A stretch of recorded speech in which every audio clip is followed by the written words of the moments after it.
no nombre a esta búsqueda, lo que buscamos nosotros es plenitud.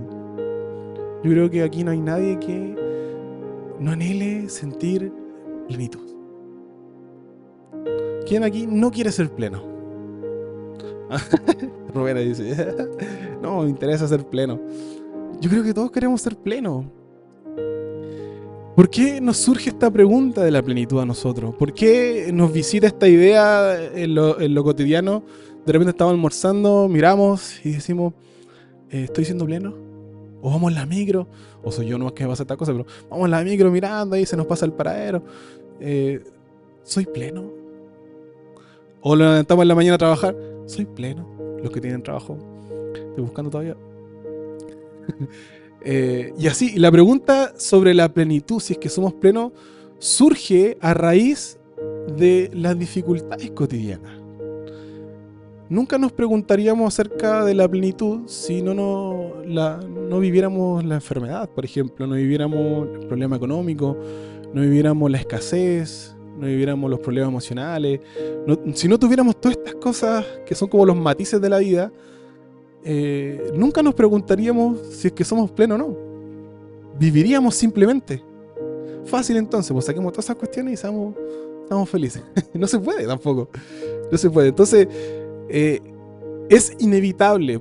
Lo sepas o no lo sepas, tú estás buscando algo. Algo que te dé plenitud. Y es porque la vida a veces duele. Y eso te empuja a buscar esta plenitud. Hay un autor que me gusta mucho, que de hecho fue de los que inició esto de logoterapia. No sé si han escuchado de logoterapia. Víctor Frank, sí. Bueno, él dijo una frase muy, muy buena. Dijo, quien tiene un porqué para vivir puede soportar casi cualquier cómo. ¿Se entiende? Quien tiene un porqué para vivir puede soportar casi cualquier cómo.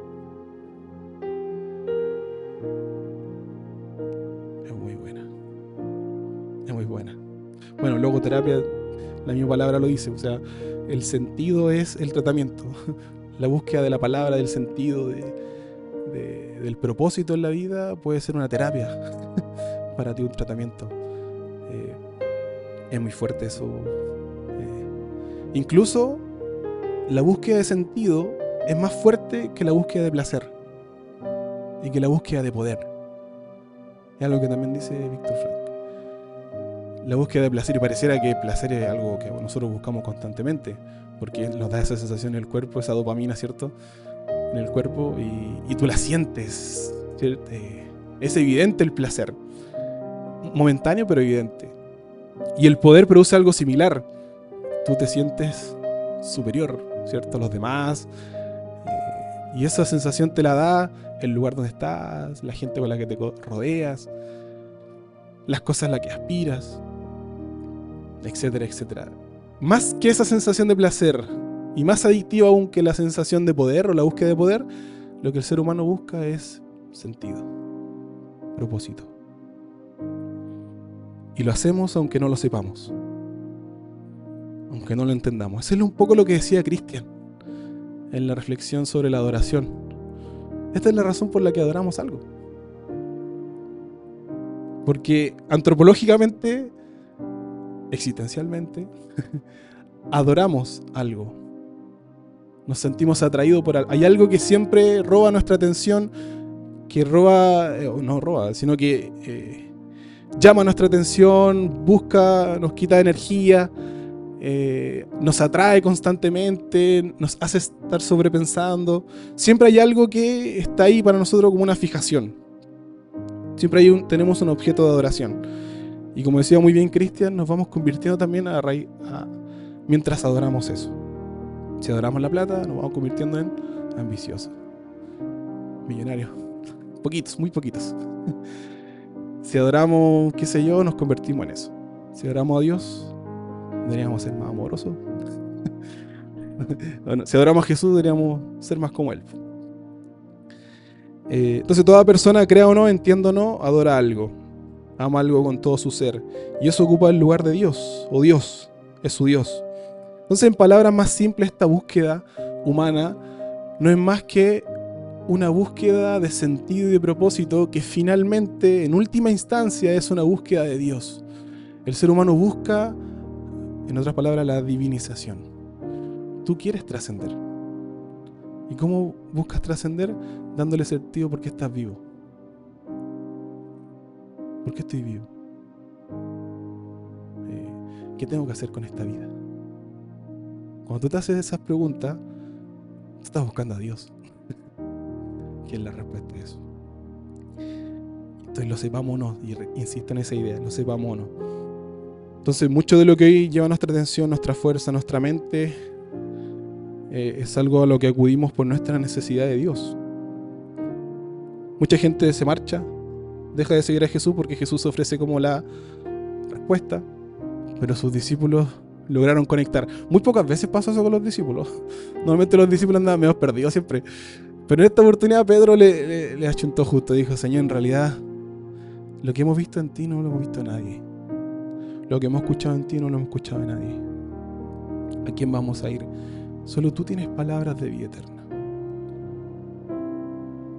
Dice Marcos 12:30: ama al Señor tu Dios con todo tu corazón,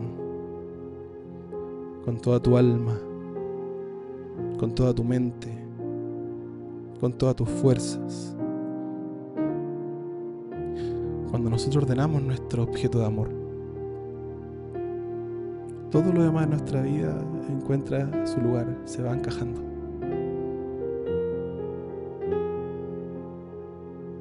Cuando no,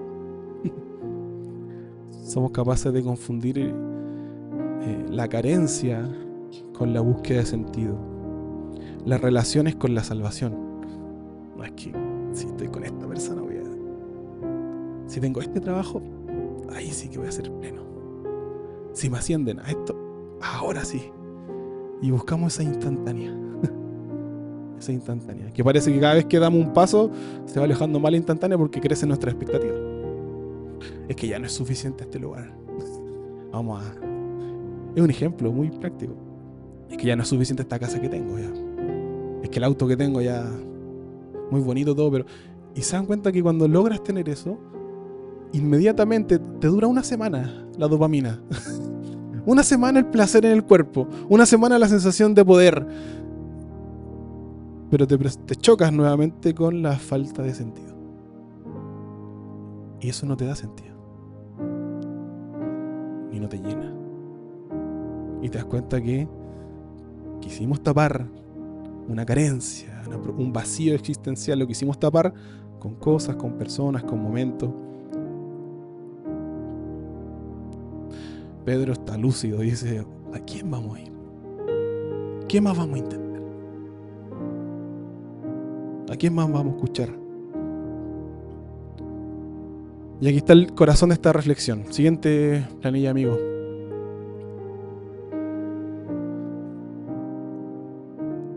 Ahí está el patito. Está el patito. Aquí está el corazón de esta reflexión. Porque Pedro completa su respuesta y dice: ¿a quién vamos a ir o quién iremos? Porque solo tú tienes palabras de vida eterna. Y yo creo que no es una forma poética de hablar simplemente.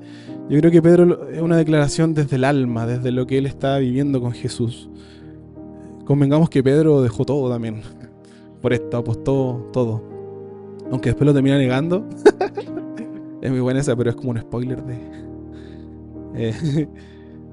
Pedro ha visto, ha escuchado, ha sido tocado por algo que no puede explicar con lógica, pero que sabe que lo está transformando desde adentro. Hay algo en Jesús. Hay algo en la persona de Jesús que trae esa llenura, esa plenitud en la vida de los discípulos. Hay algo en la persona de Jesús, amigos, que si logramos mirarlo y abrimos nuestro corazón para mirarlo, estoy seguro que nos da lo mismo. Hay algo ahí. Parece obvio de repente lo que estoy diciendo, o como de más, pero lo creo así. ¿Qué entendemos nosotros por palabra de Dios? Si vamos a Génesis, la palabra de Dios es creadora. creadora. Capítulo 1 o 2 de Génesis, dos de relatos de la creación. Dios habla y la realidad existe. Dijo Dios, hágase esto otro. Y mientras la voz iba saliendo, las cosas funcionan así. Ahora, si retrocedemos en el tiempo, es un relato científico, es otro tema de discusión. Pero de que nos muestra la creación que la palabra de Dios tiene poder para cambiar realidades, para crear nuevas realidades, eso es cierto. Si vamos a los profetas, la palabra de Dios es más correctiva. Se vive un problema entre los emperadores, los reyes, los sacerdotes también. Ahí están los profetas como la piedrita en el zapato. ¿Cierto? Los profetas eran los que denunciaban todas las injusticias que veían. De hecho, los profetas eran muy poco queridos por la gente y por el poder. Muy poco queridos porque ellos siempre decían los problemas que tenía el gobierno, la injusticia. Si vamos a la ley, los mandamientos, la palabra de Dios es prescriptiva.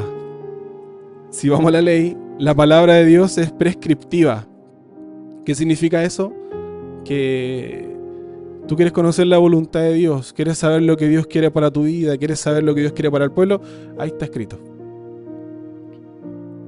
Ahí está escrito. La ley. De hecho era la ley. No había división entre política y religión. La ley era la ley. La palabra. Los mandamientos. Esa era la voz de Dios. Pero cuando nos vamos a Jesús, el prólogo del Evangelio de Juan, que es el Evangelio que estamos leyendo, dice algo como esto. Juan capítulo 1, versículo 14. Dice: aquel que es la palabra, hablando de Jesús, habitó entre nosotros y fue como uno de nosotros. Vimos el poder que le pertenece como Hijo único de Dios, pues nos ha mostrado todo el amor y toda la verdad. El prólogo de Juan, buenísimo, se lo recomiendo si lo quieren leer, muy bueno. ¿Qué diciendo esto? En el Nuevo Testamento, o desde una mirada neotestamentaria, la palabra de Dios es revelada en la persona de Jesús. Tú miras a Jesús, tú escuchas a Jesús, pones tu atención en Jesús y recibes palabra de Dios. Porque Él viene siendo la personificación de la palabra de Dios.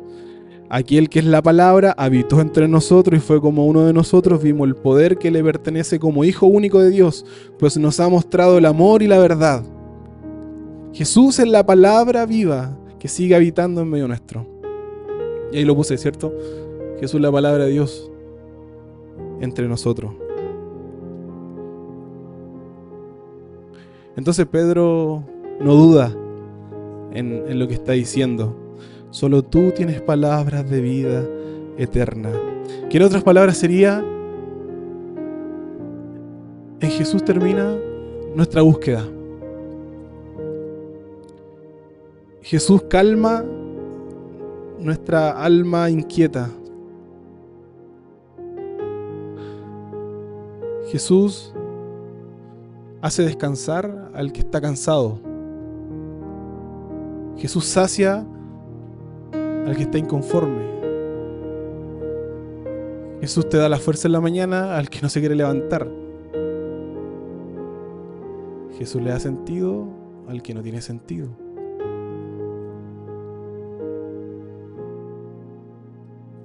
Jesús le da consuelo al que está mal, que está triste, al que necesita ser consolado. Jesús mismo dijo: yo soy el camino, la verdad y la vida. Creo que Jesús no quiere ser ni más ni menos que el centro de nuestro ser. No quiere ser ni más ni menos que nuestra ancla, nuestra bandera, nuestra medida de las cosas. En el fondo quiere ser quien nos dé una vida nueva. Y termino con esto, lo último. El Evangelio.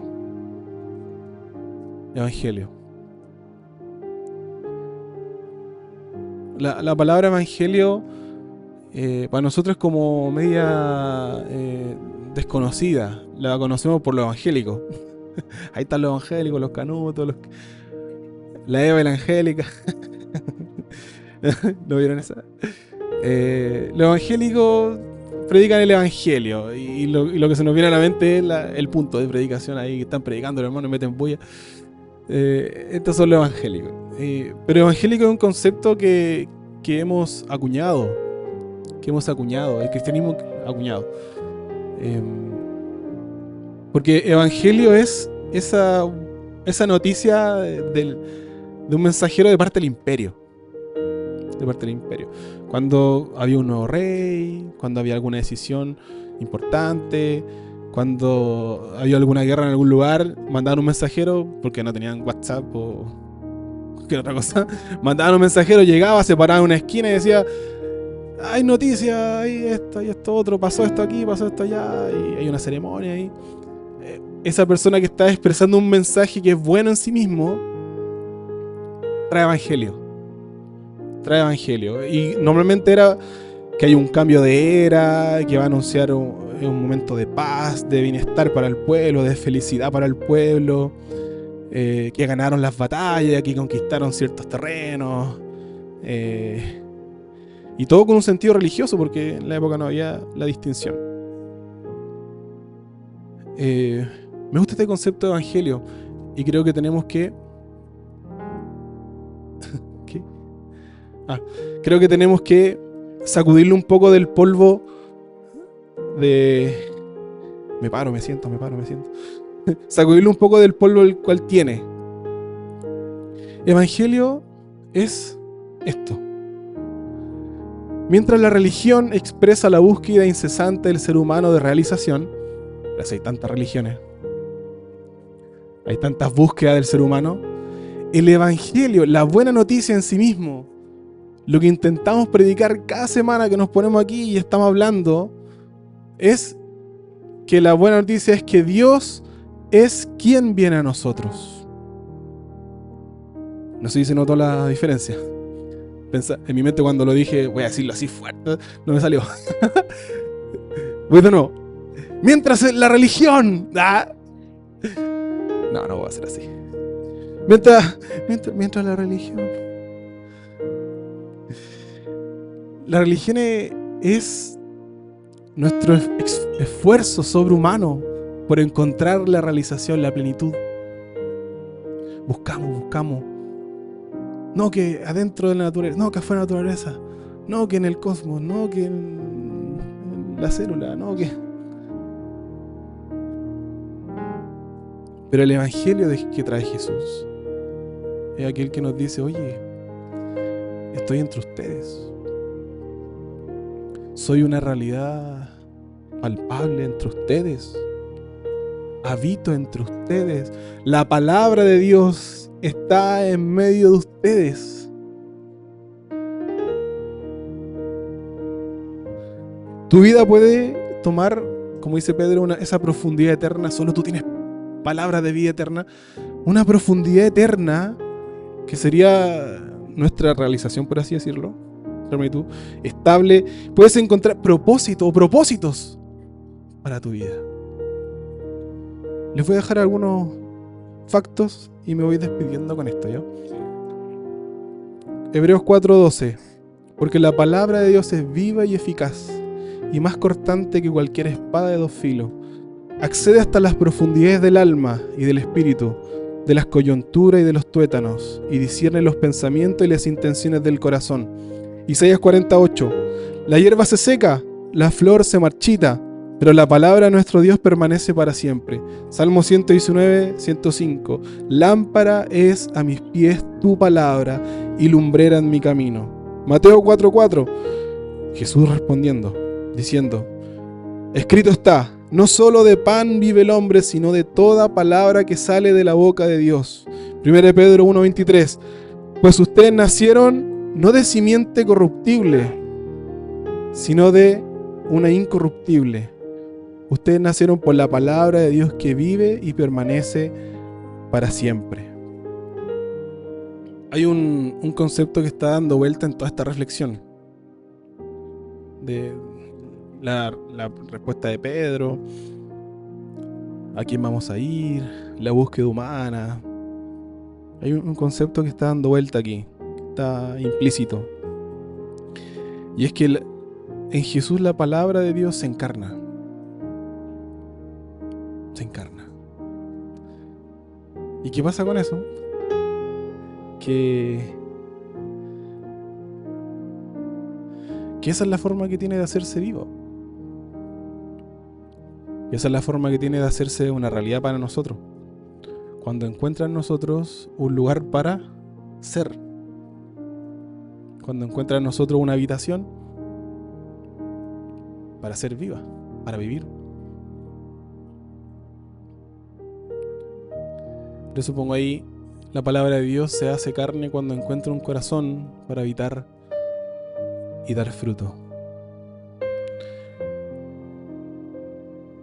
Y si nosotros predicamos cada semana aquí, y aquí respondiendo la pregunta del inicio, ¿por qué reflexionamos en la palabra?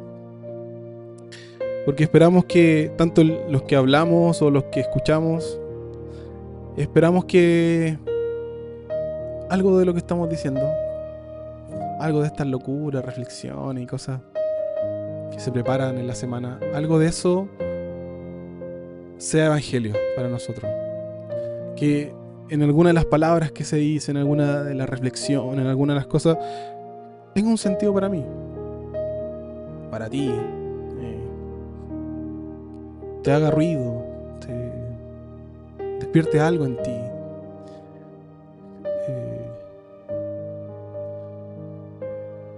No hay nunca una intención de reto, confrontación, desafío. Siempre es en invitación. Siempre es una invitación. Por eso tenemos un momento de reflexión los domingos. Nada más que por eso. Es muy simple, pero tiene el poder de cambiar vidas, de transformar.